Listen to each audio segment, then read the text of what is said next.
This is part 47 of my series on my Engaged Model Railway project. Previous parts cover the project from its inception through the creation of the baseboard, selection and laying of track, building of scenic items, obtaining rolling stock, etc. The project is ongoing. This part covers the coming of the Southern Railway to my layout in the form initially of a Dapol Schools locomotive, failed, and subsequently a Dapol M7 and a Graham Farish C Class, which you can see here. This story really started at tiny railroads in Delhi, Ontario, Canada, about a 40-minute drive from where I live. At tiny railroads a while ago, I picked up at a very reasonable price these 5 Southern Railways coaches. This is Southern Railways, the company, the post-amalgamation pre-nationalisation company we're talking about here, one of the big 4. My main focus was and remains the LMS, the London, Midland and Scottish, especially in the British Midlands where I grew up. And since the LNER, the London and North Eastern Railway, were the other one of the big 4 with a presence in my hometown of Leicester, they were the next to get representation on the layout. But since I was able to pick up some rolling stock at reasonable prices locally here in Canada, I decided to also give a little representation to the remaining members of the big 4, the Great Western and the Southern Railway. I've already done a video on the Great Western arrival. This video on the Southern had to wait a little longer as there were some hiccups along the way. And basically this was the big hiccup. This is a Dapol Schools locomotive, specifically Malvern in Southern Malachite green livery. I bought this loco on eBay, as I thought it was a very handsome looking loco and would be an excellent engine to pull a Southern passenger train. I purchased the loco on the basis of its being a brand new item, as from the manufacturer in original packaging. Now the loco did arrive in its original packaging with documents, detail packs, etc. However, there was a bit of damage to the transparent clamshell holding the loco, which might perhaps have been my first warning. Still, the loco looked fine, so I was very disappointed when I got it onto the tracks to find that I couldn't get it to run. Oh, the motor worked fine, and the loco would move along straight track, but as soon as it got to a curve in the track, it either jammed or derailed. It just would not go round any kind of bend. I thought that this seemed most odd for a new loco, and I got the loco into a servicing cradle to have a look at it. The problem appeared to be that the front bogie, as soon as it turned more than a couple of degrees, was pressing its back wheels up against the rails on which the valve gear ran. So either the loco derailed because the bogie couldn't turn far enough and was pushed off the tracks, or the moving valve gear struck the bogie wheel and jammed. I believe you can see here how easily the valve gear is going to foul the bogie wheel. That piece immediately behind the back bogie wheel at the top is going to move forward as the main wheels turn, and of course it's going to hit the bogie wheel. The other side is not quite so bad, but there still really isn't much clearance for the bogie. Seeing that the problem was the bogie coming up against the valve gear as it turned, I thought I'd try to give the loco a go on the gentlest curves on my layout, the outside curves on the outer circuit, which are 13 3/4 inches, which Cato designate as their outer radius. Cato's standard curves being 12 3/8 inches, and the inner curves 11-inch radius. So I put the loco on the outer loop, and the first curve it came to, it jammed and broke its running gear. The main connecting rod to the left cylinder came off, presumably because the end of the rod and the pin holding it hit the bogie wheel, though I was running the loco very slowly. I had been extremely careful how I handled this loco, as I had heard that these Dapol Schools locos had a reputation for being fragile. The next part of the story was also odd. I contacted the vendor who sold me this loco on eBay and described what had happened. He didn't seem really surprised and immediately suggested that he would refund me the entire purchase price. So I wasn't out of pocket at all. I was sad that this potentially very nice loco just wouldn't run, but I figured I just had to move on. So I looked around online and immediately ordered 2 more Southern locos to replace the Schools once I got my refund. I found both at reasonable prices, so the two together only cost me a bit more than I had paid for the schools. As it happened, both of the replacement locos were bought from Rails of Sheffield, one used from their eBay store and one new from their main website. This is the used loco from Rails of Sheffield on eBay, an ex-London and South Western Railway M7 in southern malachite green livery. This is also a Dapol loco, but I didn't have any problems with this one running. It was used and is out of production now, I believe, but it came in its original box. The M7 is an 044 tank engine, meaning that it has two driving axles and a trailing bogie, rather an unusual arrangement. I do find the malachite green livery very attractive, and the loco is quite well detailed generally, with separately fitted handrails, etc., and vacuum pipes. Not much in the cab, but then you can't really see it very much. I was pleased to find that the trailing bogie didn't seem to give trouble, and the loco ran well all round my layout. Here it is, with a small train of 3 southern coaches from tiny railroads in Scraptoft Station. Not surprisingly, since it's not a very heavy loco and only has 2 driving axles, 3 coaches were about all it could manage. I'm sure it could have got more round on the flat, but it could barely get the 3 up the gradients on the inner line. Still, it does look nice pulling these southern coaches. The other replacement loco, which came new from Rails of Sheffield's main site, was a Graham Farish SECR C Class in Southern Railway's black livery. The livery is certainly plainer, but this is still a very nice loco. Graham Farish seem to have really upped their game as regards detail with their more recent releases. With older Farish locos, you tended to see nothing in the cab but wires and capacitors. This loco has a beautifully detailed cab, which really calls out for adding a footplate crew.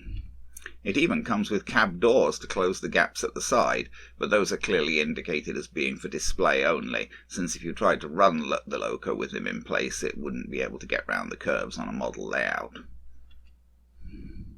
That's a really impressive cab for an N-gauge model. There are also glazed windows and various separately fitted details. Note the manufacturing plate on the front splasher. Here are the 2 locos together, representing the 2 largest constituent companies of the Southern Railway. The third company we're missing there is the London and Brighton, which would have been the third in size of the companies that were amalgamated into the Southern. And here's the C Class pulling a Southern passenger train. Even though it's plain black, it's still a very nice looking loco, and I'm very pleased with it. It seems to be a good smooth runner also. Of course, since this was a new loco, I ran it in before hooking it up to a train.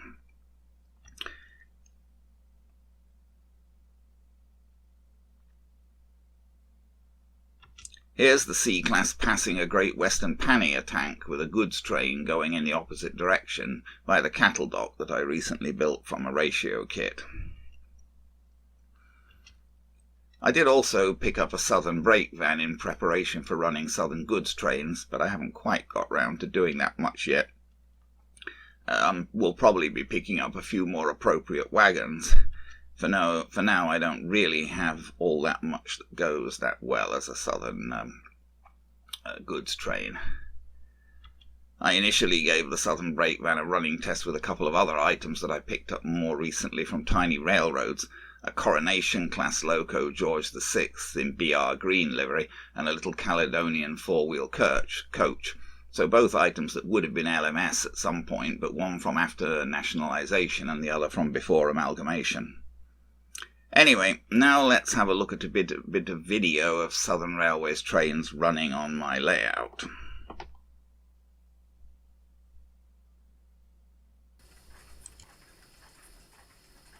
Okay, let's see if we can have a little look at the Southern Railway's trains on the layout. So I've got the C Class sitting there in Colville Station with 3 Southern coaches. So we'll see what we can do with him. You can just just about get up the gradient with these, but I don't think he'd get up the gradient with any more. There we go, so there's a little stop for you to see him there. I mean, of course you can see him better in the... He's a beautiful little engine actually, very nicely detailed, metal whistles there, and he's got a quite a detailed interior. They've certainly upped their game in some respects. You know, a lot of the older Graham Farish stuff, you looked inside the cab, all you saw was a capacitor or something. Now they've kind of cleaned things up a little bit, so you're actually seeing some somewhat meaningful detail. I don't have a crew in them at the moment, but I've got some crew figures, so he's one I may put a crew in because he's got such a nice cab.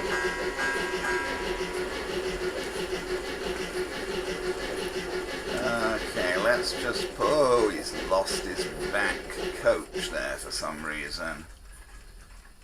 His back coach just came uncoupled as he came up there. I'm going to bring out the other...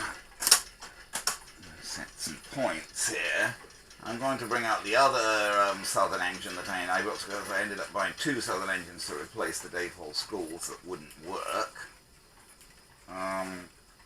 And the other one is a Dapol. That one's a Graham Farish XSECR C Class. This that I'm going to bring out now is an LNSWR, London and South Western Railway, C Class. Not C Class, sorry, the other one's the C Class. This is an M7 tank. A 044 tank engine, so it's got a trailing bogie. Again, a very pretty engine. And so we'll line up the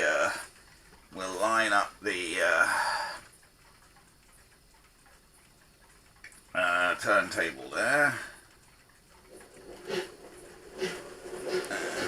He needs a bit more chuffing, doesn't he? You have to sort of adjust the chuff speed to match the particular engine. So I've got a little goods train of here for him to pick up by the cattle dock there. Did he manage to couple to that? I'd probably better check before we go. Yeah, seems to have. Okay. Reset the point to the yard so we don't go tearing back into the yard with the train, which is not what we want to do. There we go. Yeah, he's going to probably struggle to pull these up the hill a bit because he's only got two driving axles. Well, there he goes. And again, a beautiful little engine. Very, very nice. I wouldn't say the cab's necessarily all that detailed, that's because you can't really see the cab very much, but it's got separately fitted handrails, and you know, it's quite a nice looking engine. It's a handsome livery as well. It's that, what they call it, malachite green livery, and as I say, an unusual wheel arrangement in that it's a trailing bogie. There's no bogie at the front, but a trailing bogie, 4044. The only one of these wagons that's new is the Southern Brake Van. I did buy a Southern Brake Van so I could make a Southern freight train with a properly appropriate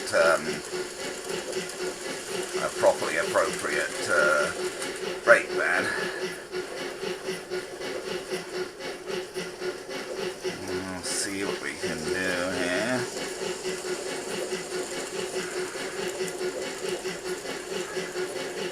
So there you go, I've actually got two Southern engines now, and a few Southern coaches and wagons.